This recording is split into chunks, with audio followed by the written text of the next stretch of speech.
Rome did not simply defeat queens, it unmade them. Before the sword touched flesh, before poison kissed the lips, Rome perfected something far worse than execution, a ritualized annihilation of identity. Captured queens, women who once commanded armies, ruled nations, and bent kings to their will, were stripped, starved, paraded, violated, and erased in ways so calculated that death became mercy. History calls Rome civilized, but behind the marble and gold was a machine designed to break royal women, slowly, publicly, irreversibly. This is not legend. This is policy. And what Rome did to the queens it captured was worse than death. Rome feared queens more than kings. A defeated king could kneel. A queen could inspire rebellion long after chains closed around her wrists. Female sovereignty was dangerous. Queens symbolized legitimacy, bloodlines, gods, and ancestral memory. If a queen survived with dignity intact, Rome risked uprisings, martyrdom,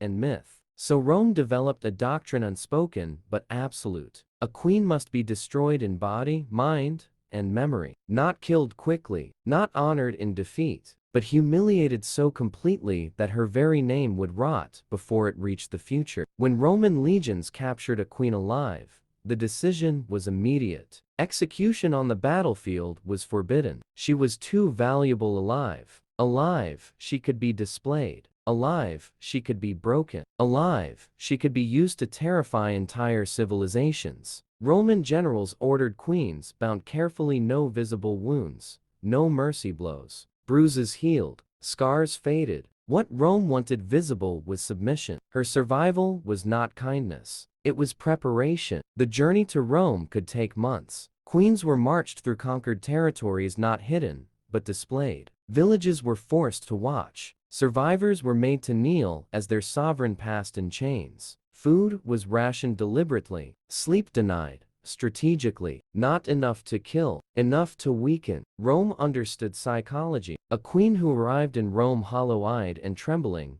was already half destroyed. Before Rome stripped queens of clothing, stripped them of symbols, crowns removed, signet rings seized, royal names replaced with numbers or insults. To Rome, identity itself was a weapon, and queens carried too much of it. The goal was not nudity, it was erasure. The Roman triumph was not a parade, it was theater, and the queen was its climax. Weeks before the procession, her appearance was curated, not to restore dignity but to maximize shame.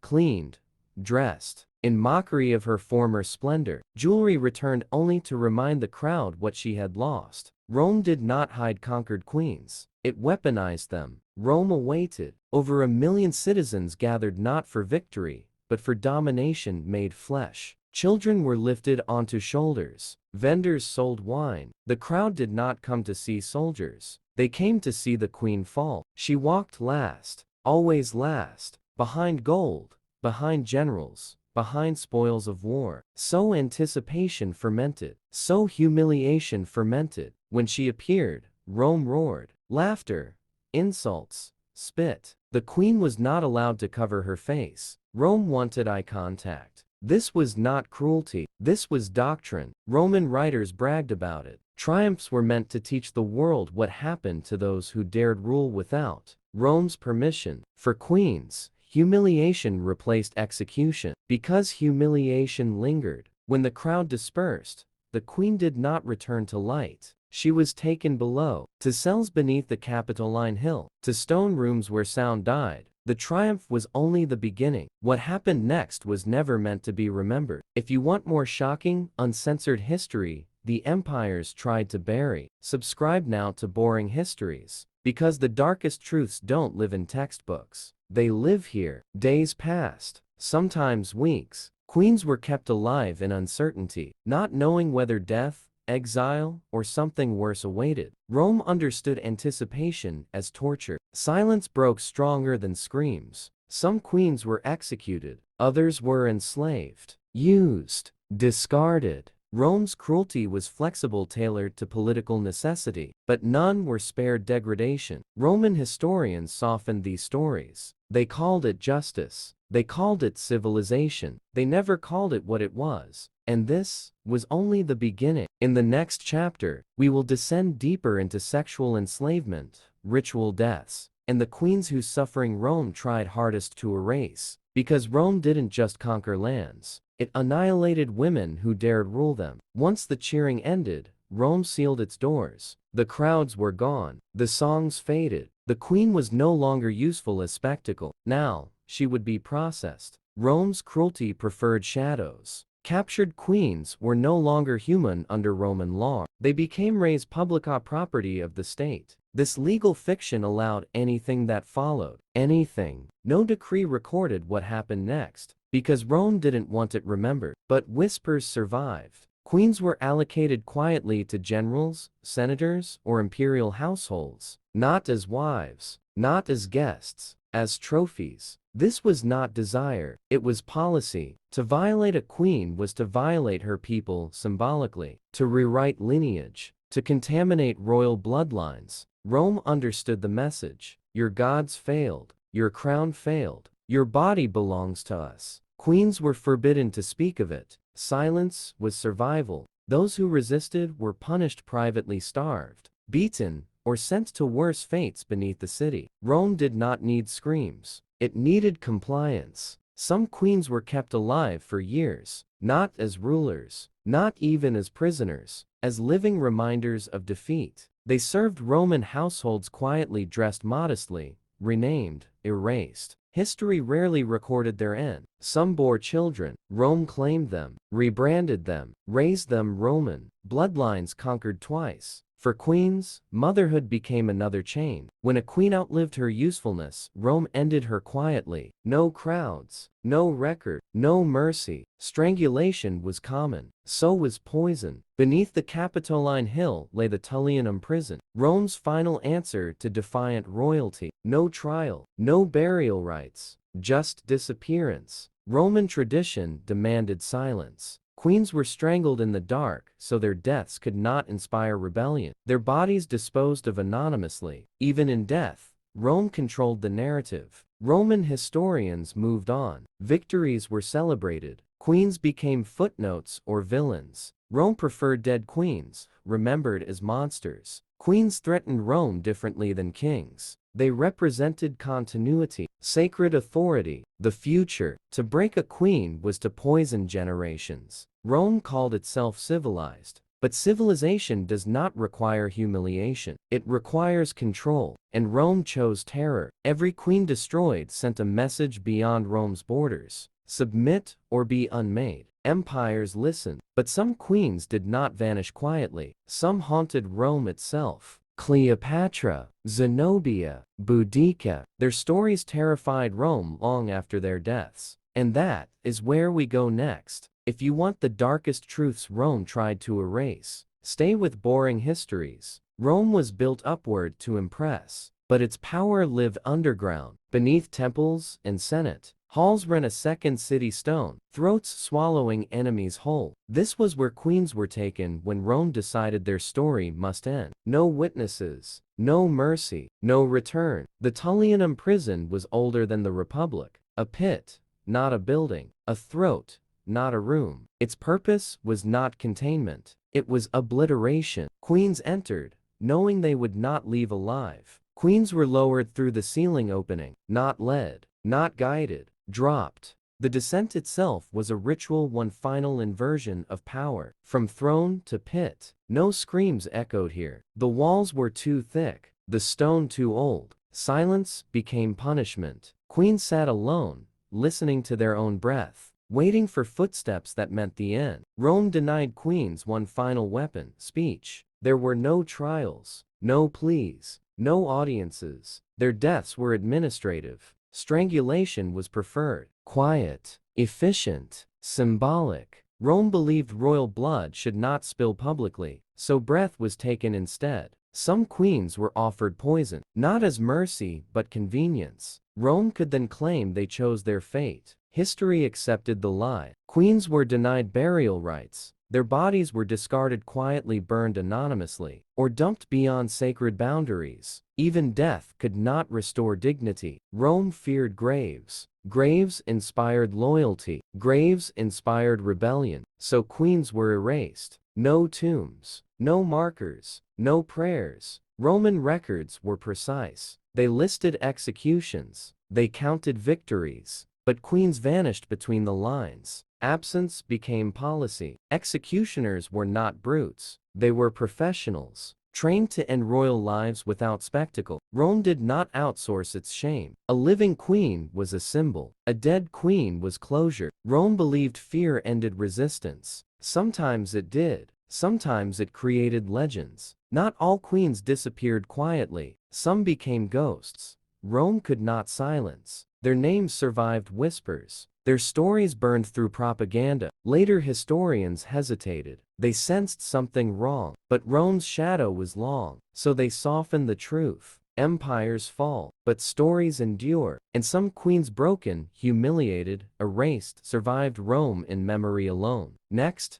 we name them. If you want history without mercy, stay with boring histories. Rome conquered many queens, but only a few haunted it. These women did not simply resist Rome, they humiliated it, challenged its destiny, and forced the empire to rewrite history to survive the shame. Cleopatra, Zenobia, Boudica. Rome called them monsters because Rome feared them. Rome reduced Cleopatra to temptation because admitting the truth was unbearable. Cleopatra VII was a mathematician, linguist, naval commander, and political genius. She ruled Egypt as a sovereign equal to Rome, and for a moment, bent Rome to her will. That terrified them. Mark Antony followed Cleopatra, not because she seduced him, but because she matched him. Together, they threatened Rome's fragile balance of power. Octavian did not just defeat them, he erased them. Captured alive, Cleopatra knew the truth. Rome would parade her, strip her, mock her, unmake her, so she chose death.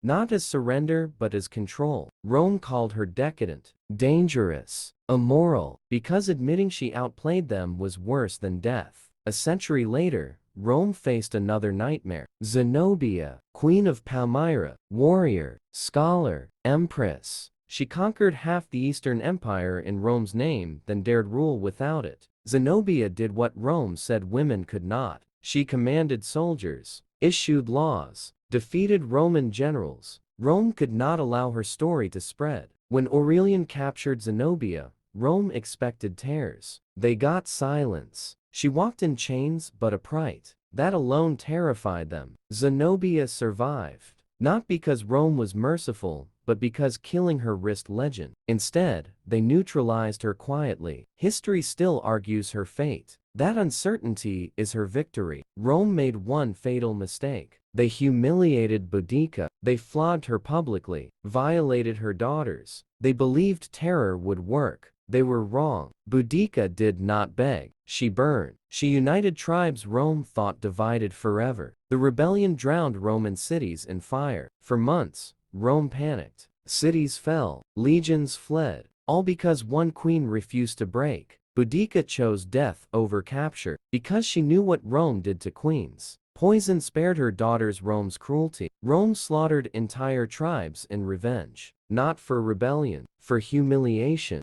Different lands, different queens, same Roman response. Erase the woman, rewrite the story. Kings could be replaced. Queens represented continuity. They were living symbols. Rome destroyed symbols. Male historians softened Rome's fear. They called queens emotional, irrational, dangerous, anything but powerful. Rome failed. Cleopatra still rules imagination. Zenobia still defies certainty. Boudica still burns. Empires die. Queens echo. Rome never stopped fearing women with power. Even after queens were gone, the policy remained. Control the narrative or lose the empire. One chapter remains. Why Rome's cruelty toward queens still shapes power today, and why remembering them matters. If you want history stripped of lies, stay with boring histories. Rome did not rule by strength alone. It ruled by example. Every destroyed queen was a lesson written in flesh, proof that resistance would not be met with death, but with humiliation. Fear lasted longer than bloodshed. Rome could replace kings,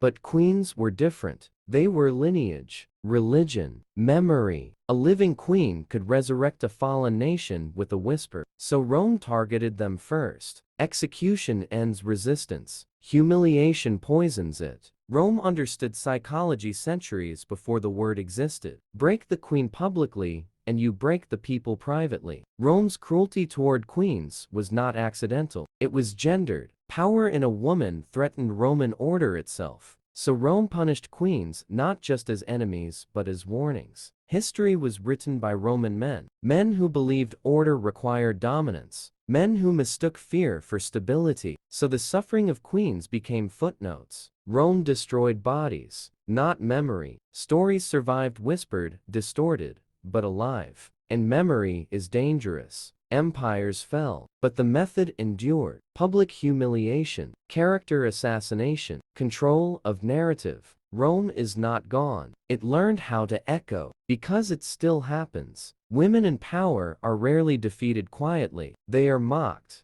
discredited, stripped of dignity before they are removed. Rome would recognize the pattern. Forgetting makes repetition easy. Remembering is resistance. The queens Rome tried to erase survive because we speak their names. Cleopatra stood for sovereignty. Zenobia stood for independence. Boudica stood for vengeance and justice. Rome stood for control. History chose Rome. Memory did not. Rome told the world it was order, but order built on terror always collapses. It did. Then, it will again. This story is not about Rome. It is about power, and what power does when it is afraid. Rome tried to erase them. Instead, it preserved them forever as proof that fear was never strength. History does not belong to empires. It belongs to those who remember. If you believe history should be told without mercy, without comfort, without lies, subscribe to Boring Histories. Because the past is only boring when the truth is buried. Rome fell, the queens endured, and somewhere beneath the stone, the truth waited for us to listen.